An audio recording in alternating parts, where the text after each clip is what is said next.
Hi there, it's Roy from Sulphur Sabers. And on the bench today we have our Aureate Orbit model. Bit of a tongue twister, but we felt that the moniker fitted it quite nicely. And what a saber it is. One of the longest sabers that we have in the range. So this is definitely one for the two-handed wielders. It will comfortably serve the Shicho and Sarisu practitioners who like to duel, as well as people who just like to have a nice, good looking display or cosplay saber. So it's a very striking design. Gold and black just kind of screams minimalist luxury. It does. It's just quite nice. Other than that, it's quite a sleek design, so it's very comfortable to hold, very comfortable to wield. Has a hole for an optional cover tech, should you wish to add one later and hang it from a cover tech belt clip. Design-wise, it has quite a chunky pommel, which is good for adding a little bit of weight to the back end, so it helps balance out the blade. It's got a little mini Suber as well, which if you're a jeweler, a little Suber like that doesn't look huge, but that will help deflect blades that slide down your blade and saber. It protects your fingers a little bit. Of course, you'll be using gloves as well. Has this rather contemporary recess or slots on the emitter there. Little machined part, and of course we have these vertical shine-throughs on the emitter. Now I said this is a big saber. It's obviously got quite a deep emitter on here, so the blade will sit quite deep into the hilt.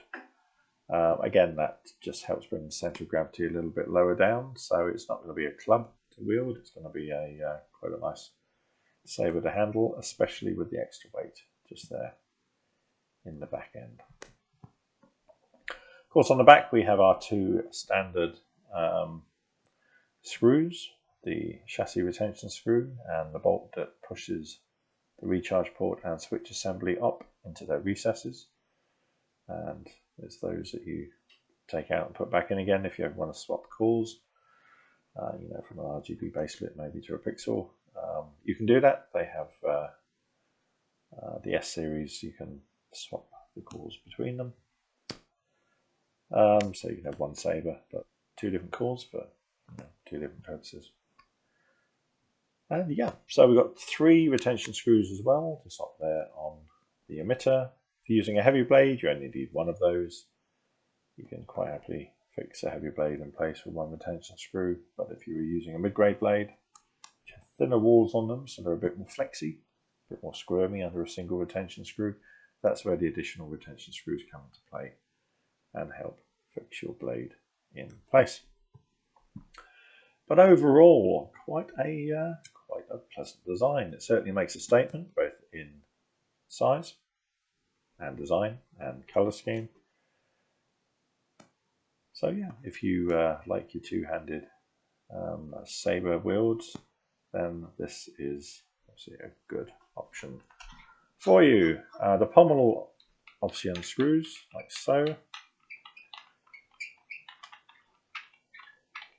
And boom, the male thread on the pommel. Main body unscrews so you can get access to your chassis like so. This has got a pixel chassis in there, so our pixel sabers come with an SD card on the board. The RGB baselets come without an SD card. Adding an SD card is optional, but obviously the pixel ones come with. So yes, you can get access to your SD card and chassis should you need to. If you do ever need to take the battery out, of course, though, that's quite... You could probably work it out of there if you wanted to, but if it was me, you'd remove the two screws, push out the core, and remove the battery that way. Not that you probably ever would if you do have an external recharge port after all. So there we go. That is our Aureate Orbit.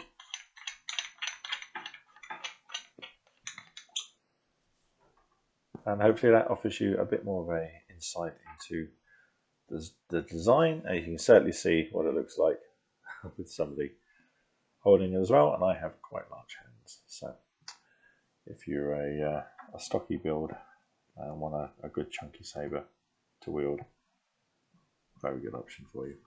As always, if you have any questions, feel free to pop them through. We will certainly do our best to answer them. And as always, enjoy your sabers. Bye bye.